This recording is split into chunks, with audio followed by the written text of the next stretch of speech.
बोलो बोलो बाबा बैजनाथ की अपना मारे झूलनी बोल बम बोल बम बोल बम बोल बम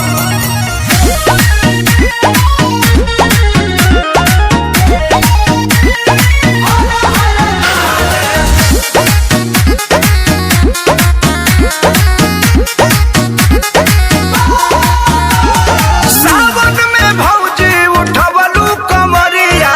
निकल के भौजी हो हम छप सड़िया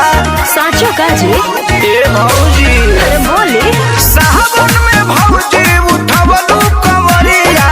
निकल के भौजी हो हम छप सड़िया भोले बाबा पे ध्यान धइले बानी 16 सिंगारे से कइले बानी गेरुआ कलर साड़ी तो हबे सहाय हो झकोरा मारे झूलनी आ कांवर लहराए हो झकोरा मारे झूलनी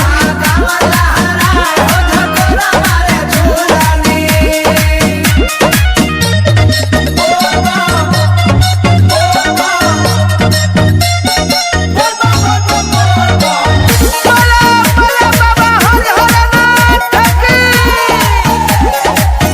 मारे झूलनी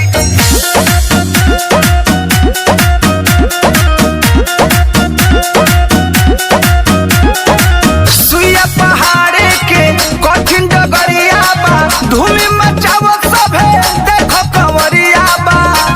चलो धनु सुना इहे सोच के लागे बड़ा डर कैसे पहुंचब भोला जी के घर बोल बम के नारा लगावना का सोचलू भौजियावना कुछ ना केहू लोट लोट केहू डाक बम जाए हो झकोरा मारे झूलनी कांवर लहराए हो झकोरा मारे झूलनी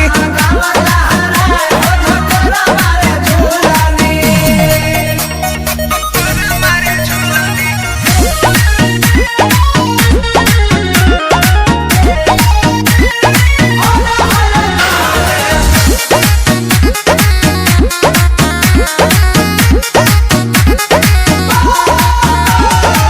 भगवती भावना से जे केहू आवेला बाबा के चौकट पर सब कुछ पावेला ई तो सही कहतनी भोला सबके करेले निहार हम कावर उठाई हर साल धन भइल जिंदगी जे आ गइलू प्रसाद शिव जी के पा गइलू अच्छा श्याम जी महेंद्र पर्वत दर्शन पाए हो झकोरा मारे झूलनी कांवर लहराए हो झकोरा मारे झूलनी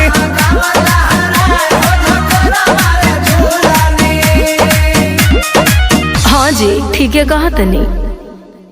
हेलो फ्रेंड, अजान सुनाथ में आप सभी का स्वागत है। आप सब कैसे उम्मीद करते हैं आप सब बहुत ही अच्छे रहिए, स्वस्थ रहिए और सावन का भरपूर मजा लीजिए। हर हर महादेव बोलिए।